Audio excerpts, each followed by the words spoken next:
to welcome to the program now Peter Schweizer. He is, of course, an author and one of my favorite people when it comes to really digging in and exposing the corruption within, I don't know, everything, but particularly to the American government, of course, the Biden family, the Biden crime family, I should say. So I love all of the work that you're doing, but I want to, in particular, talk to you about your new book. It's called BloodMoney, and you and your team spent more than 2 years scouring restricted Chinese military documents. They data mined American financial records, tracked U.S. political leaders and family business, and you're dropping a bunch of bombshells in this book, exposing the CCP's covert operation that's, American drug trade, social justice movement, medical industry, just to sow chaos within the U.S. Yeah. That sounds really scary. Yeah. I mean, the image that I think of when I think of this book is America's on fire. There are all these things going on. China's holding an empty can of gasoline, and our leaders are basically not saying or doing anything about it. It's not that they caused these problems, but they've exacerbated them and made them worse. That's violence in the streets with what they're doing and equipping some criminal gangs in the United States, what they're certainly doing in supporting and encouraging some of these extreme violent left-wing groups that are operating in America's streets. And of course, fentanyl poisoning. A lot of people think of that as something that the drug cartels are doing.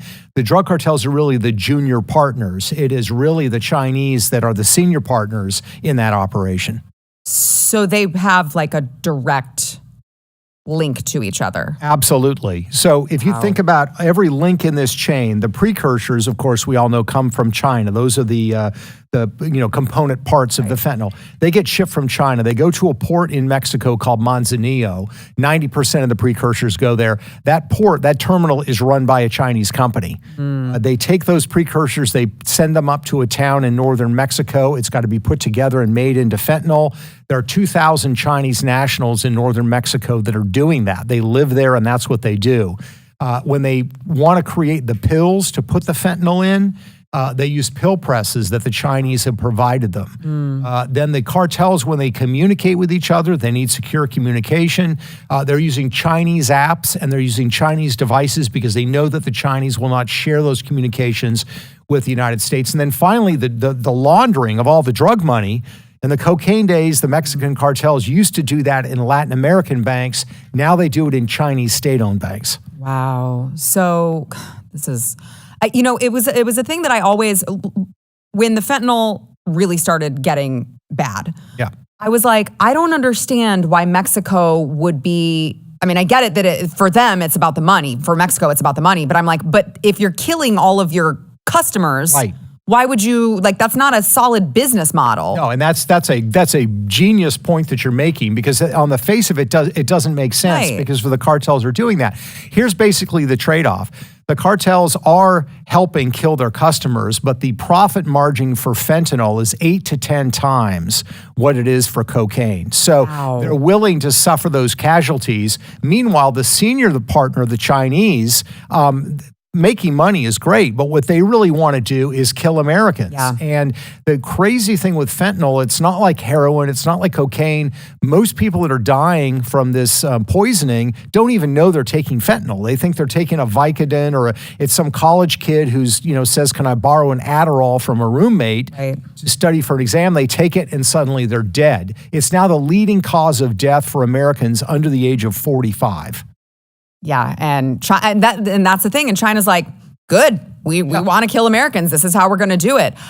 So I want to. So you talk about the social justice movement as well, and China's involvement in that here in this country. Yes. Tell me more about that. Yeah. So it's on a couple of levels. First, if you look at a lot of the violent protests we had in 2020 with BLM and those issues, and the ones we're having now with sort of the pro-Hamas protests that we're seeing on the streets, there's two groups that are leading them. One's called PSL, the other one's FRSO.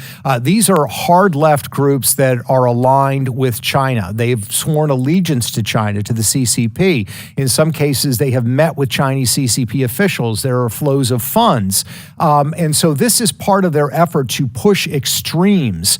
A lot of people went out in 2020 to say, hey, we're concerned about how the police are interacting in the black community. Well, these groups went out and said, no, all cops are racist. We need to shut down all the police. And they have these violent protests. So they're doing it on that level. But then you look at a movement like the trans movement, which has grown up in the last 4 or 5 years, kind of emerged out of nowhere.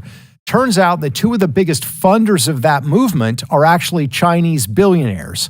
One of them is a guy named Roy Singham. He's an American who made his fortune selling his company to an investment firm partly owned by the Chinese government. He moved to China. He lives now in China. He's friends with CCP members. He, is invited to their events. He has these close ties. He's put $161 million into radical causes, a lot of that into the trans movement. The other one is a guy named Joe Tsai, who is one of the co-founders of Alibaba, which is the kind of Amazon of China. He's poured tens of millions of dollars into the trans cause.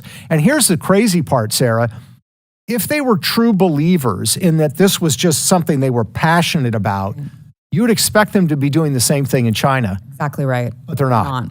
They're not. Exactly They're right. only doing it in the United States, even though I think anybody in that community would say the situation is far worse in China than it is in the United States. But they're not pushing the cause there. Which, I mean, same goes for like TikTok.